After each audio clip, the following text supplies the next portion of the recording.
how often to review the IEP. Now, I've not found anywhere from the Ministry of Education in British Columbia where this is actually quantified. I can kind of speak from people's practices.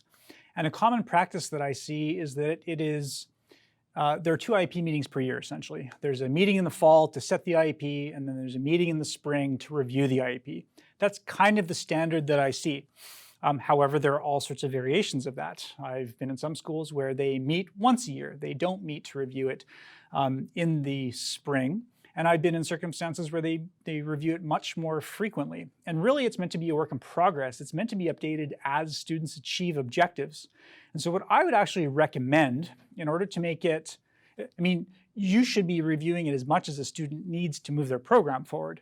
However, if you needed to kind of quantify this and have a rule of thumb, my rule of thumb would be that you should review the IEP at every reporting period. So throughout the year, when everyone else gets their report cards, that our students would have a check-in on how their IEP is going and perhaps an update there, if not more frequently. That would just be my recommendation. Who sets the objectives was one of the questions that came in. I'll probably get to a bit of that this afternoon in the final section here as I talk about teaming. But really it is the team that has input on the objectives. So when I've been at IEP meetings, we float an idea, how about this? And everybody has their say. And then the case manager, who's the author, is the kind of final decision maker who writes that down into the document. But it very much is a team effort to specify what the objectives are. And it's one of the reasons, and I'll mention this, I think 3 times in the next hour, one of the reasons why you want to have the education assistant there, if there is an education assistant attached to the student, because the education assistant is the person who spends the most time with the student, knows the student the best, has the best relationship, has the most insights into the student. And I find their input invaluable when it comes to writing short-term objectives.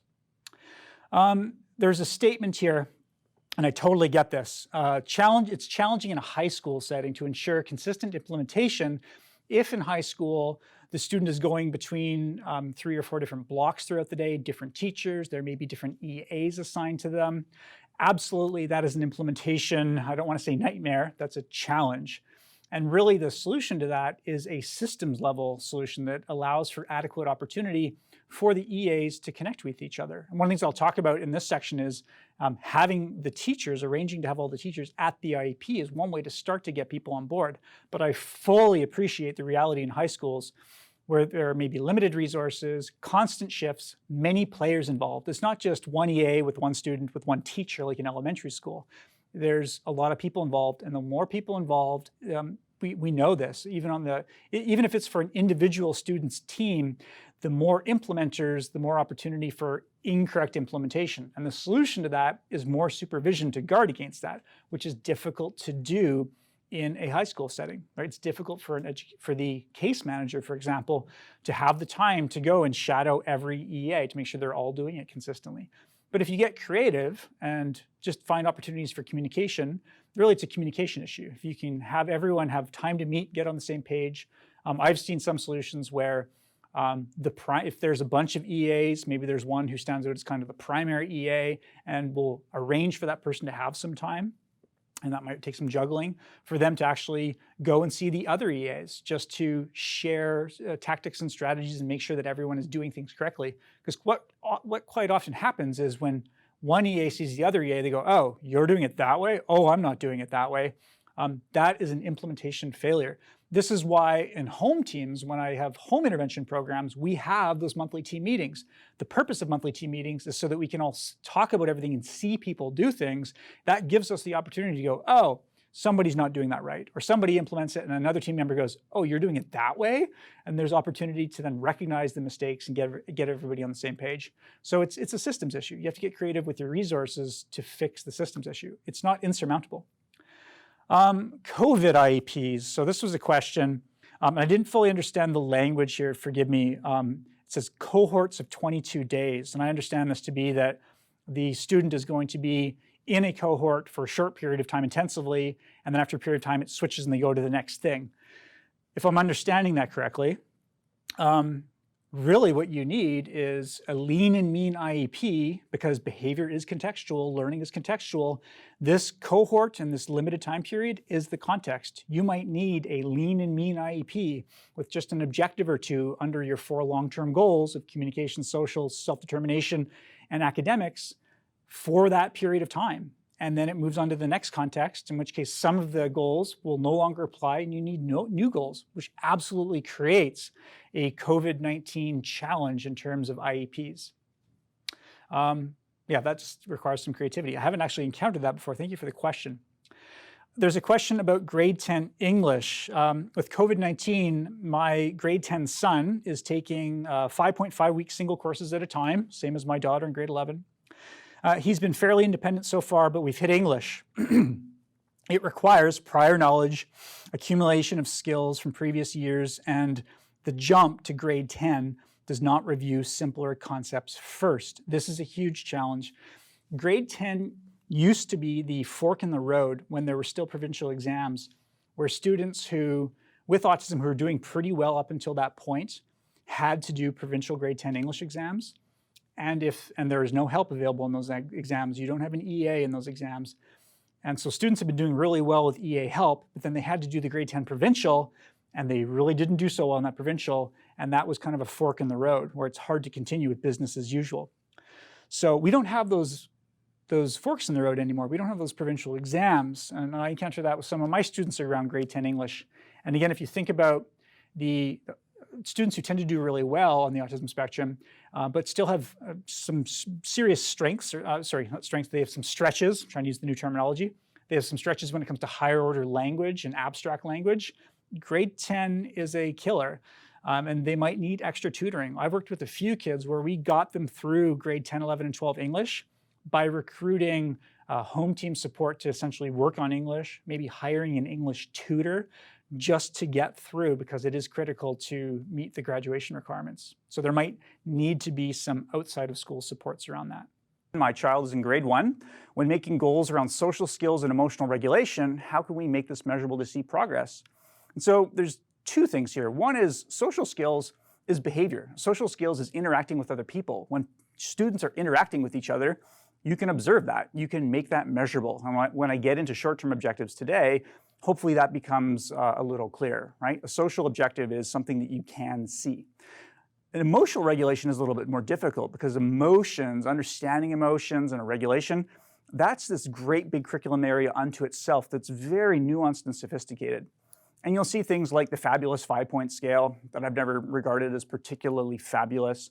You know, the idea is if you can identify emotions, the whole point of that is then you know what to do about those emotions. That if my emotion is that I'm fine, I don't really need to do anything about being fine. If I'm feeling a little down, well, what do I do about being down? If I'm feeling a little agitated or very agitated, what do I do about that? So the whole point of identifying emotions is then to know what to do about it. And again, it's very nuanced, and I've never done the same thing for 2 students. It's very individualized. I see a lot of students in upper elementary school or high school where they're still working on identification of emotions, but when we drill down, we identify that the student can't necessarily even tell you if they feel tired, or if they're hungry, or if they have a stomach ache, or if it's a young woman, female going through puberty and beyond, whether she's in premenstrual discomfort or menstrual discomfort, right? Those are really practical things. I can tell you how I'm doing physically. That's even more concrete and tangible than how my emotions are. And emotions are very contextually based, right? Why am I angry? So it's very, very complicated, and it needs to be very individualized in how you approach that, and practical.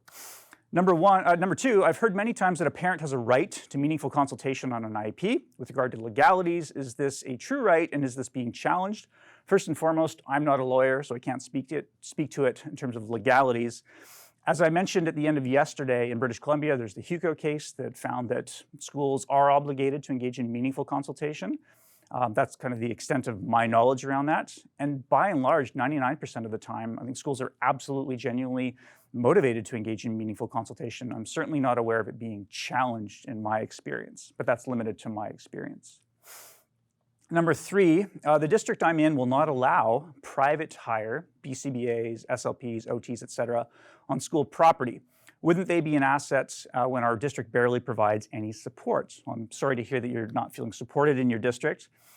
It's up to the districts. So I'm fortunate to live in an area where most districts are quite welcoming for external consultants to go in, with the caveat that we are there as guests and we are not there to dictate anything. We understand the limitations of our influence under the School Act, and that we are not there to provide direct therapy. So for example, a speech therapist can't go in and excuse me, do direct therapy with a client, but they can go in a consultative fashion.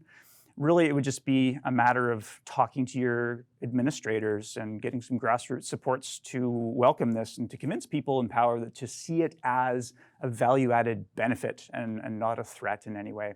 And I would imagine that in every circumstance where this is unfortunately the case, there's history involved, there's politics, there's nuance, and it really has to be addressed in the local context. Who mediates an IEP meeting, and who takes the chairperson role if the participants each hold divergent opinions?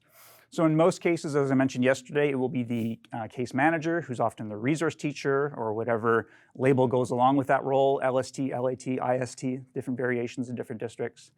I have been in some circumstances where there has been some type of conflict or interpersonal dynamics where maybe the principal comes in and mediates the IEP, or the vice principal, someone in administration.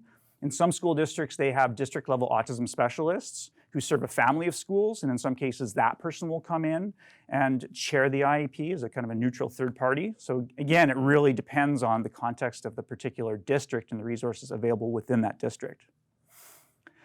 Last question before we jump into today's content. Regarding transitions from elementary to junior high, or from elementary to high school, or junior high to high school, LATs, which is a case manager, what about LATs from both sending and receiving schools to present at the end of the year IEP meeting? I'm assuming that that would be a decent way to go. Absolutely. I think that the more you can manage a transition and understand all the variables in terms of where you're going is really important to setting goals that matter now that are going to transition into the next setting. And I'll talk a bit more about that later.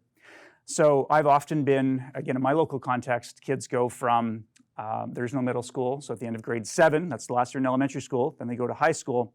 And in the grade 7 IEPs, we'll often have the grade 8 receiving teacher come to those meetings, even at the beginning of the grade 7 year, to share information about what grade 8 will look like, so we can start to tailor some of our goals in grade 7 so that they can generalize to grade 8. So that can absolutely happen. That's a great idea. I've had some schools go even further than that. So if there's an EA who's actively involved with the student in their final year of the elementary school, that they've actually arranged for that EA to spend the first week or two of high school in September with the student, to go with them to high school for the first couple of weeks, just to convey information and any kind of nuances and help pass that information in a practical way to the new education assistants. Because it's often, even if you can meet in June to share that information, does it actually get to everyone who's going to be working with the students the first day of school in September? Probably not.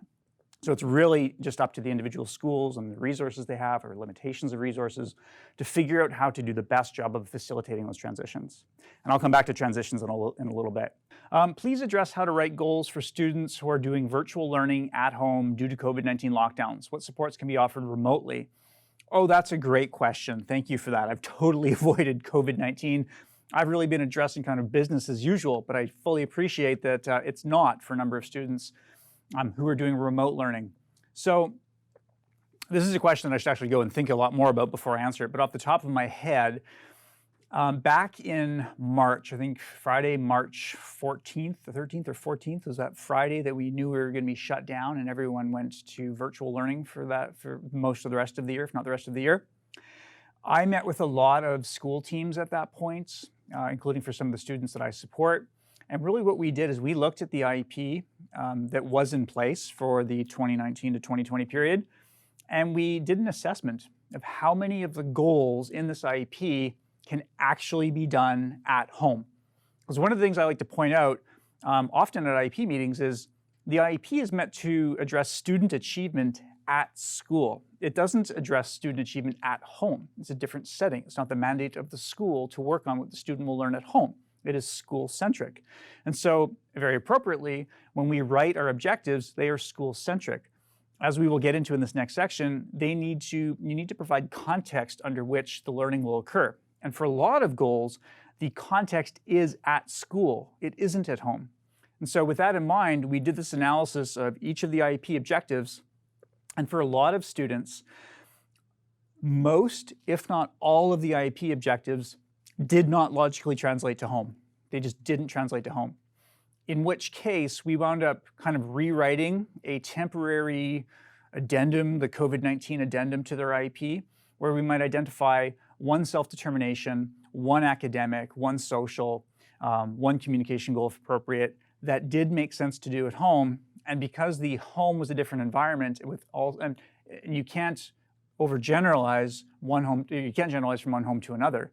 Some families had a tremendous amount of resources and space and things at their disposal to do homeschooling.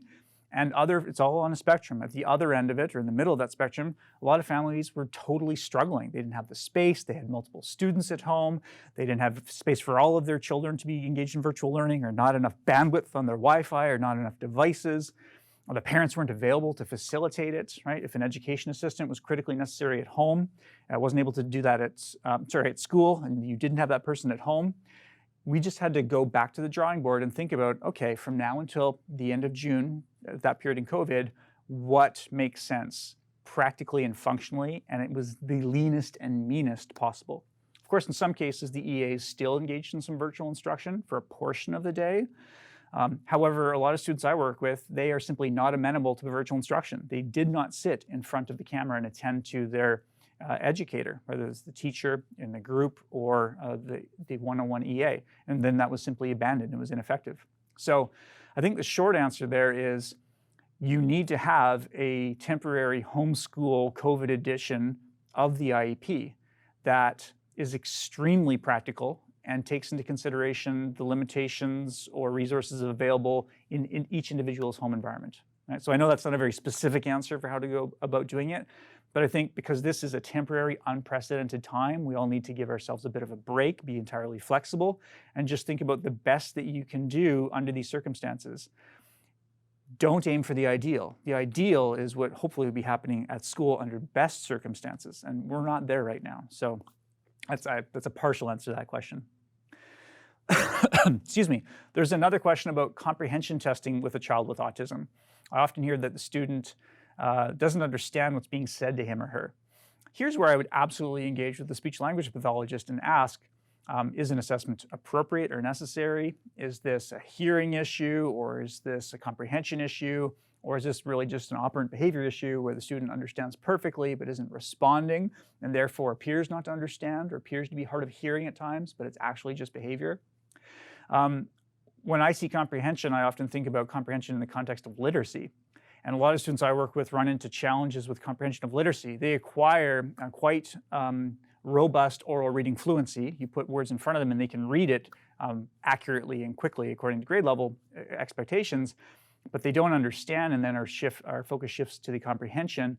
And the reality is that the underlying language deficits for some students on the autism spectrum are actually what's at play with reading comprehension. So when I see comprehension, that's a multifaceted thing to be looking at, but I'd really be thinking about getting the opinion of the speech pathologist about what's going on in that particular circumstance. What happens when a student is in cohort due to COVID 2 or 3 times a week and cannot be worked on a daily, targets cannot be worked on daily in special education class? Great question. I always think about there's the ideal and then there's the practical. And so we start with the ideal. And what have we learned yesterday and today? That the greatest predictor of learning is response opportunities, lots of instructional opportunities. So the more the better, which is the underlying logic for work on something every day if it's important. That's the ideal, no question. However, due to COVID, we have to be flexible. Things are not ideal right now and they won't be for a while. So the idea would simply be, what is the most intensive amount of work that you can manage given COVID? And if that's not going to be every day, it's not going to be every day. Those are factors beyond our control for now. It would just be a matter of being creative, getting some groupthink to get together to be thinking about what is the most intensity of instruction that we can arrange with the circumstances as they are right now. So that's my response to that question. What can we do when the behavior consultant suggests taking data taking, but the resource teacher pulls out the job description of the education assistant, emphasizing that it does not include data taking? That's interesting. I've never encountered that, so I'm not entirely sure what I would recommend in that circumstance, other than to go back to the fact that the Ministry of Education requires there to be some data for the IEP, and then inquire, what will that data be? First of all, what is it? And then that begs the question, who will be taking it? And in many cases, it just makes sense for the education assistant to take the data. Shortly, I'll get to some issues that interfere with data collection, some considerations around doing it, because it's not the easiest thing to do, granted. So hang on tight for that one. Who do you ask to review the IEP regularly? Should parents ask for the school to do it and have it put in the IEP report during the meeting? Again, the IEP is meant to be a dynamic, fluid, working document. It's almost difficult to talk about, you should be checking in on it at set times, because there might be a set time where there's nothing to check in on.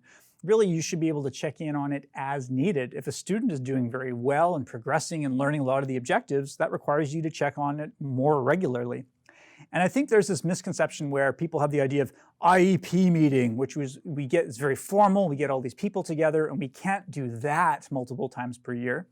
But you don't have to do that to keep the IEP updated. You could do a check-in between, say, the resource teacher and the EA or the classroom teacher, and a quick check-in with the parent to see if there's agreement or input, and make some changes to the document, right? It's meant to be this living, breathing, dynamic roadmap document. So I think we need to be much more flexible in terms of how we think about that document.